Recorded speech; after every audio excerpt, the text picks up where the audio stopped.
And we end this week in National 2 East, where there were some significant results at both ends of the table. And we'll begin with the top two, where there were victories for league leaders Tunbridge Julians and second place Barnes, with TJ's pulling off a brilliant 7-try, 39-16 win over Havants at the Slade, while Barnes, they aren't going away and remain 6 points behind Tunbridge Julians following a fourth straight win as they defeated Guernsey Raiders 24-14 at home. But the title aspirations of third place Dorking suffered a blow in round 18 as they were left stunned by 12th placed Oxford Harlequins. Now, Dorking flew out of the blocks in this one and led 19-0 after just 21 minutes. But Oxford Quins scored 5 tries in 15 minutes to leave Dorking shell-shocked, and they also led 33-19 at half-time off the back of their flurry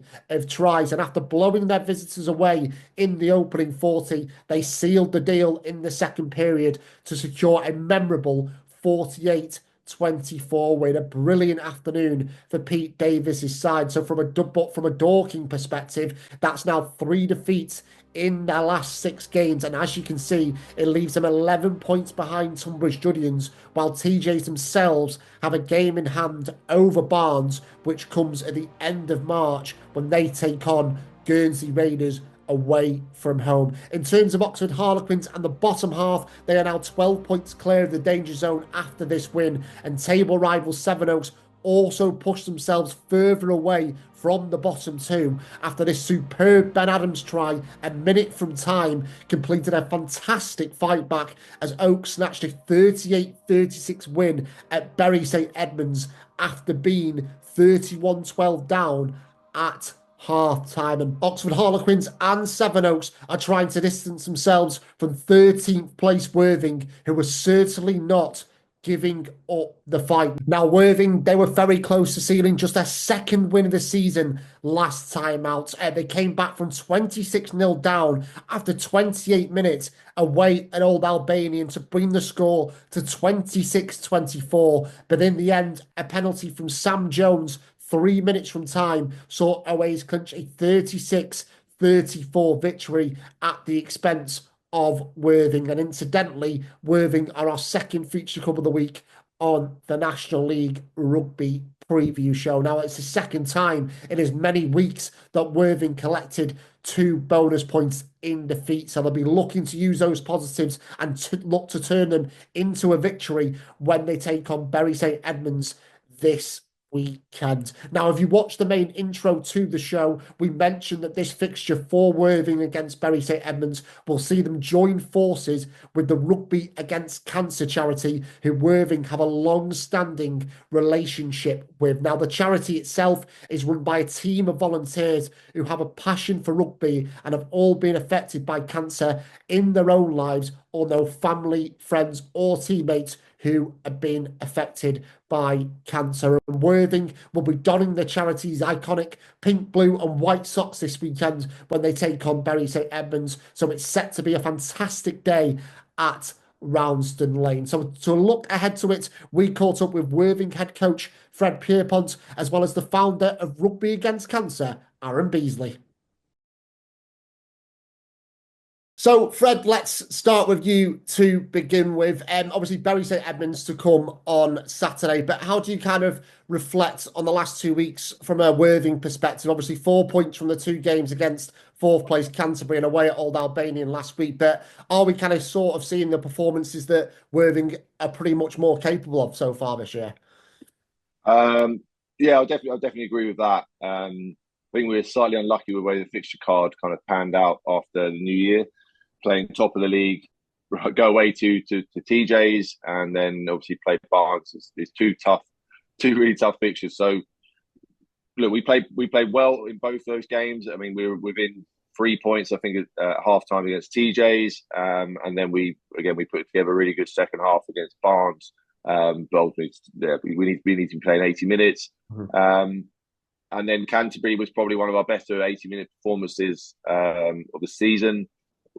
Probably a game actually we should have won realistically, and it's just been tricky to get that momentum. Look, we still knew we could go to OAs and win there. We know we can probably beat anyone in the league. I generally believe that. It's just obviously put it into action, and we weren't good enough for 25 minutes on Saturday. Up at OAs, I think in the second half they scored 10, we scored 30 points, and it comes down to pretty much last kick of the game stuff. So yeah, frustrating start. We're happy with, well, say we're not happy with 4 points, but 4 points are vital. Yeah, we're still very much kind of focused on obviously our ability to stay up and looking towards the weekend. The boys they're with good spirits. They're still massively in the fight. And look, as you probably might have heard, or that we've been a new young squad, so it's taken time, that experience to kind of how you play at national too, and how you get it across the line is it's getting there. And of course, Worthing's final fixture of February before that block of fixtures in March is against Bury St Edmunds, and it is the club's Rugby Against Cancer fixture. And as you can see, we do have Aaron Beesley, the founder of Rugby Against Cancer, joining us on the show this week. Aaron, thanks so much for jumping on alongside Fred for the show this week. Is it first and foremost great for you, Aaron, to have such great support from a club like Worthing and across the national leagues as well? Yeah, for us, it's exposure is awesome, but to have clubs of Worthing's calibre involved in these sort of takeovers matter for us.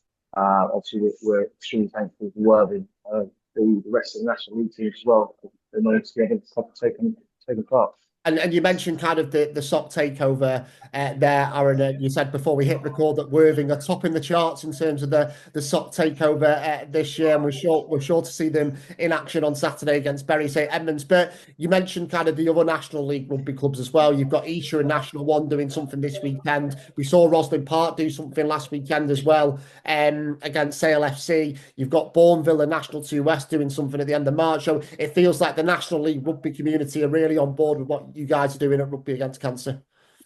Yeah, just to touch on kind of the stocks, it was pretty close in terms of top plays. But yeah, Worthing just kind of blew us out of the park this year with over 450 pairs across the club, which is awesome to see. So hats off to them. But look, we're at Roslyn Park on Saturday. They played Sale, both teams with socks. There was a lot of exposure there. Esher are doing great stuff for us this weekend, and as you said, I think we've got over 12 National League teams to take part throughout the SOC takeover. So it's great to see clubs at the highest level. So we've got Nottingham involved in the championship as well. So it's not just the grassroots clubs, the boys at the top of the table, top of the leagues taking part as well. And for us, the exposure is huge. And it just allows us to kind of reach more people and help more people at the end of the day. And obviously the big thing here is everyone knows someone's going through a cancer diagnosis. So every club is going to have someone that unfortunately had cancer or going through cancer. So look, it's a great initiative that we started a few years back with the shops. This has been 2,500 sold, so 47 clubs in all. But for us, it's great to see the club wear the socks. But fundamentally, if we can help one or two people from this month or this weekend coming up, we've done our job. Yeah, absolutely, Aaron. And I guess that's the strength of the rugby community, isn't it, Fred? Where, clubs can come together on days like this to raise awareness for important causes. And it sounds like Worthing have been very much a part of that in terms of Rugby Against Cancer. Yeah, it's an outstanding cause and a great charity. And I've been involved in one of their sevens competitions previously. A lot of our players have played for their sevens charity. Jim Pierce, who's heavily involved in the charity, was our team manager for 3 seasons. He's an outstanding bloke, and he really brought it to the club, and he really kind of raised the awareness around Worthing, and probably was the main driver in terms of this is the SOC campaign and so on for us at Worthing. Yeah, we like to support, and it's a fantastic charity and a really good cause, and the stuff they do is really cool. So yeah, we're big buying down at Worthing, and we're excited to put the socks on Saturday. I guess that Worthing connection as well, Aaron, sort of filters into the charity game you guys have got. I think it's next Friday, the 21st of February at Roslyn Park All-Stars against Rugby Against Cancer. A lot of Worthing faces in there. Now Luke Wallace is once again pulling on the boots, isn't he? I think Yeah. if I'm right in saying, Aaron, you've got Ben Featherstone as well. I think Frank Taggart's involved and a few other National 2 East faces led by Barnes director of rugby, Jack Heald. So there really is a great buy-in across that, isn't it, Aaron? Yeah, I think the Worthing boys, I think I spoke to you this morning, that there's a bit of excitement building for next week.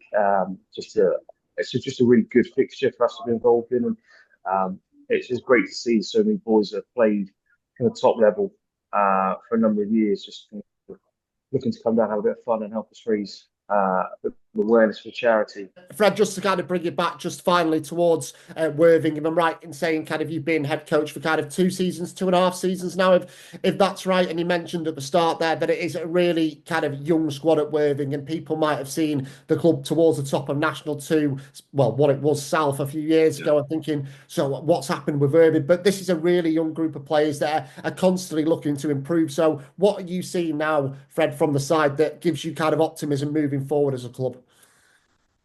I think it's just the constant want to learn and get better from the group. Again, it is a young group. This isn't a group which is going, we don't want to be here, or we don't want to Saturday, like how it unfolds on a Saturday. We're not really that interested. We're not getting kind of that energy and so on. This is a young group who are learning week in, week out. And it's tough because they haven't got a lot of time to learn. Like we've had some time and we now need to really win games of rugby. And it's very different to, I've probably nearly 5 years of being involved at Worthing through COVID also. And yeah, we spent 2 seasons right at the top and we was kind of challenging up there. And then after those 2 seasons, we have a number of players kind of retire, a number of players leave, a number of players move on. And then we had to recruit. And I think we've currently got a really, really good squad and some great youngsters who want to learn and want to play for the club. It's just taking time. Yes, we are running out of time. I completely get that. But it will come. These guys are really hungry to get better and they're really hungry to stay in National 2.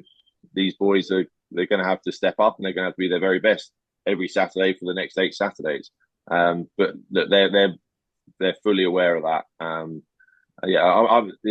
really excited about this group and where they're going. But they're going to have to dig in. They're going to have to dig in hard for the next 8 weeks. They're more than capable of doing it. And just kind of finally from me, Fred, of course, you said before, you're looking to win every game or, going into every game wanting to win between now and the end of the season. But I kind of had a quick look at your fixtures in March and there's some pretty big games in there with Colchester to come, Oxford Harlequins to come, Sevenoaks away. So how much would a positive result against Bury St Edmunds do to this group going into that block of fixtures in March, do you think? Yeah, I think it would massively galvanise the group. And we hoped it would have been last Saturday, and we hoped to have maybe even been the Saturday before, where we kind of get that win and we get that momentum. So yeah, it would look. Like I said, we are dealing with this week by week, and there's certainly no position where we're going, we're going to rest this week, and then we're going to put a big emphasis on this week. Every game right now is important for us as a group to just get that momentum, get that confidence. And be able to build on that. And look, the last 3 games we've had, there's been, whether it's 80 minutes or 50 minutes, been huge blocks of the game where they have confidence. They've proven they can score tries and really challenge anyone in this league. So yeah, it's Bury this weekend, and that's our focus.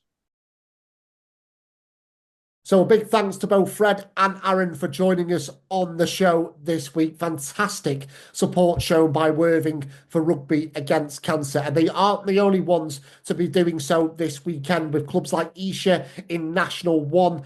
They've got their fixture against Blackheath, which is kind of their Ladies' Day and charity fundraiser, all under the umbrella of Rugby Against Cancer. While National 2 West Bourneville have their Rugby Against Cancer charity day coming up at the end of March. So a lot of National League Rugby clubs are doing their bit to support Rugby Against Cancer. And it's set to be a vibrant atmosphere at Roundston Lane on Saturday, from the mini and juniors to the women's section and to the hundreds of sponsors that are connected with Worthing. They are all set to be part of what should be a cracking day in West Sussex. And I'm sure more information around the first 15 game with Bury St Edmunds and of course the day itself will be on Worthing's social media channels. And don't forget to check out Rugby Against Cancer's channels as well, including details around the charity game we mentioned, which is taking place next Friday night, the 21st of February at Roslin Park, where a team of Roslin Park All-Stars will be taking on the Rugby Against Cancer team, which, as we mentioned, includes quite a lot of familiar faces to those who follow National League Rugby. But back to this weekend and a look at the rest of the games that are taking place in National 2 East. And just look at that first fixture at the top of the list. League leaders Tunbridge Judians taking the trip across to Kent to face rivals Canterbury. It feels like a crucial period for TJs, with Westcombe Park away to come at the start of March and then Barnes at home. So can the steely focus we have seen from the table toppers continue in round 19? And just a little subplot to throw in there as well. Canterbury have lost just once at home all season, so a little bit of extra spice to what should be a belting game on Saturday. We'll just quickly flick to second place Barnes, who play three of their fellow top five sides next month. So an away victory at 10th place Havant on Saturday could be important if they are to keep hot on the heels at TJ's going into March. Back to the start of the list and another big game, but this time at the bottom of the table, where Colchester host Oxford Harlequins. The visitors will be buzzing after their win over Dorking last time out, while Colchester are 14 points behind Oxford Quins with a game in hand. So can they clinch what would be an important first home win of the campaign on Saturday? Elsewhere, it is third versus fifth, with Dorking looking to dust themselves down and bounce back against Westcombe Park. But the visitors are the informed side in National 2 East after their clinical 22-18 derby win over Canterbury last time out extended their winning run to 7 matches. So can they add to that at the big field? Guernsey are back at Fortress Foots Lane when they host Old Albanian. The Raiders haven't dropped a point in their 7 home games this term, so Canoes, who have been pretty decent at home themselves in recent weeks, can they get something from their trip to the Channel Island on Saturday? And the last fixture to highlight is Sevenoaks against Henley. As we said before, another late win for 11th placed Oaks, who continued their upward trajectory in round 18, while Henley will be looking to build on last week's 34-19 victory over Colchester as they seek a full success from their last 5 games.